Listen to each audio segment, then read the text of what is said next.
অসমৰ এটা গুৰুত্বপূৰ্ণ বিভাগ আছে পশুপালন বিভাগ আৰু এই পশুপালন বিভাগৰ লগত ওতঃপ্ৰোতভাৱে বা পৰোক্ষভাৱে হলক জড়িত থাকে আমাৰ কৃষক সমাজ আৰু এই কৃষকসকলে যেতিয়া পশুধনৰ কাৰ্যালয়লৈ আহে তেওঁলোকৰ পশুধনৰ বিভিন্ন ৰোগৰ বিষয়ে চিকিৎসা কৰিবলৈ বা পৰামৰ্শ ল'বলৈ সেই কেন্দ্ৰসমূহৰ কেনেধৰণৰ দুৰৱস্থা আজি প্ৰাগনিউজৰ দৰ্শক দেখুৱাবলৈ বিচাৰিছোঁ আৰু এইটো হৈছে নগাঁও জিলাৰ ননৈ কুমাৰ গাঁও এটা উপস্বাস্থ্য কেন্দ্ৰ আৰু এই উপস্বাস্থ্য কেন্দ্ৰটোত বৰ্তমান এজন কৰ্মচাৰী ইয়াৰে কৰ্তব্য পালন কৰি আছে আৰু সেই দৃশ্যাংশ দেখুৱাইছোঁ পোনপ্ৰথমে দেখুৱাইছোঁ ইয়াত যিখন ফলক লাগি আছে সেই ফলকখন প্ৰাগনিউজৰ দৰ্শকে নিশ্চয় চাওক যে এই ফলকখনত এই চাব চেণ্টাৰটোৰ নাম কি ধৰণে লিখা আছে আপোনালোকে চাওক ফলকখন ফাটি ভাগি চাগি অৱস্থা নাই এয়া হৈছে চৰকাৰী কাৰ্যালয়ৰ এক নমুনা আৰু যিজন বৰ্তমান ইয়াত কৰ্মচাৰী আছে কৰ্তব্য সম্পাদন কৰি আছে তেওঁ যিখন চকী মেজ আছে সেই চকী মেজখনলৈ প্ৰাগনিউজৰ দৰ্শকে নিশ্চয় মন কৰক চকীখনৰ 4টা খুঁটাৰ 3টা খুঁটাহে আছে এটা খুঁটা ভাগি পৰি আছে যিখনত তেওঁ কোনোমতে বহি নিজৰ কৰ্তব্য সম্পাদন কৰি আছে আৰু এইদৰে চৰকাৰী কৰ্মচাৰীসকলে নিজৰ কৰ্তব্য সম্পাদন কৰি আছে আৰু দেখা পোৱা গৈছে ভিডিঅ' জাৰ্নেলিষ্ট মৃণালী দেখুৱাইছে মই আৰু তাৰ কাষত যিখন বেঞ্চ আছে মই সেই বেঞ্চখনো দেখিবলৈ অনুৰোধ জনাইছোঁ দেখিছে বেঞ্চখনৰ কিটো দুৰৱস্থা এই কাৰ্যালয়লৈ যেতিয়া এই দাঁতি কাষৰীয়া অঞ্চলৰ কৃষকসকল আহে নিজৰ পশুধনৰ ৰোগৰ বিষয়ে যেতিয়া চিকিৎসাজন কৰ্মীজনক সুধিবলৈ আহে কি অৱস্থাত আছে চাওক আৰু মই পোনে পোনে ইয়াৰ যিজন কৰ্মচাৰী আছে আপোনাৰ কৰ্মস্পৃহা কিদৰে বৃদ্ধি হ'ব যদি এনেকুৱা এটা চৰকাৰী কাৰ্যালয়ত আপুনি কৰ্তব্য সম্পাদন কৰিব লগা হৈছে যদি আমি চৰকাৰৰ পৰা ভালকৈ সা সুবিধাখিনি পাওঁ ইয়াত বহিবলৈ দেখিছে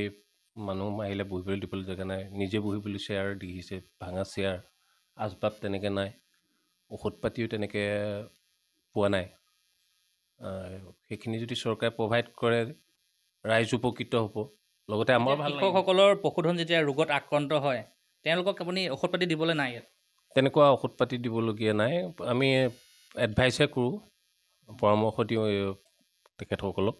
আৰু এটা দৃশ্যত আমি দেখিছোঁ আহিয়ে দেখিছোঁ যে আপুনি এটা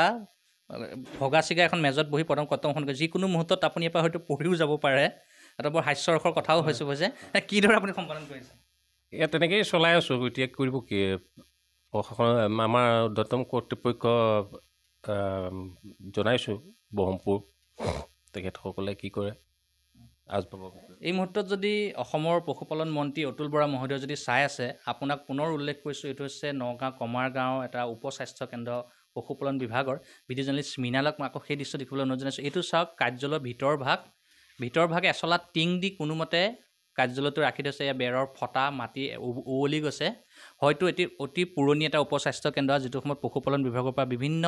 পশুপালন বিভাগৰ যিবোৰ উপস্বাস্থ্য কেন্দ্ৰসমূহ আছে সেই কেন্দ্ৰসমূহ পুনৰ নিৰ্মাণৰ ব্যৱস্থা কৰিছে যদিও এই উপস্বাস্থ্য কেন্দ্ৰটো আজিলৈকে মেৰামতিৰ বিশেষ ব্যৱস্থা গ্ৰহণ কৰা দেখিবলৈ পোৱা যোৱা নাই যাৰ ফলত যিজন ইয়াৰ কৰ্মচাৰীজন আছে তেখেতে এখন ভগা মেচতে কৰ্তব্য সম্পাদন কৰিব লগা হৈছে যাৰ বাবে তেওঁ কি ধৰণে কৰ্মস্পৃহা বাঢ়িব নিশ্চয় মন্ত্ৰী মহোদয়ে দেখিলে অনুভৱ কৰিব আৰু এই অঞ্চলৰ ৰাইজসকল যেতিয়া ইয়ালৈ আহিব তেওঁলোকৰ পশুধনৰ ৰোগৰ বিষয়ে কৰ্মচাৰীজনৰ লগত যেতিয়া পৰামৰ্শ ল'ব বা বিভিন্ন চিকিৎসাৰ কথা সুধিব তেওঁলোকে ক'ত বহিব বা কি ধৰণে চিকিৎসাৰ পৰামৰ্শ ল'ব সেইটো দেখা প্ৰাগনিউজৰ দৰ্শকে নিশ্চয় এই দৃশ্য দেখিলে অনুমান কৰিব পাৰিছে গতিকে এই মুহূৰ্তত যদি পশুপালন মন্ত্ৰীয়ে চাই আছে তেনেহ'লে নিশ্চয় এইসমূহ যিসমূহ গ্ৰামাঞ্চলত যিসমূহ পশুপালন বিভাগৰ উপস্বাস্থ্য কেন্দ্ৰসমূহ আছে অতি শীঘ্ৰে পুনৰ নিৰ্মাণ কৰি পেলাই ৰাইজৰ কাৰণে উচৰ্গা কৰক যাতে চৰকাৰী বিভাগৰ যিজন কৰ্মচাৰীয়ে হওক বা কৃষক সমাজে হওক এনেধৰণৰ চৰকাৰী কাৰ্যালয়লৈ আহি নিজৰ সমস্যাসমূহ দূৰ কৰাত সহায় কৰে আৰু কৰ্মচাৰীজনেও যাতে এটা সুস্থ সবল পৰিৱেশত কৰ্তব্য সম্পাদন কৰিব পাৰে